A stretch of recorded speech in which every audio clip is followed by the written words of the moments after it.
tilapia. Pinagprito ko rin. Kasi yan ang gusto ni Sultana. Yung ulo niyan, yan yung pinagsabawan ko. So, diba? Ayan, ayan.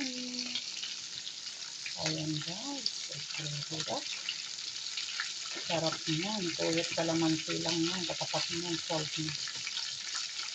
Okay, guys. Thank you for watching, guys. Please share and comment. Mag-iwan kayo ng bakas upang kayo ay aking balikan.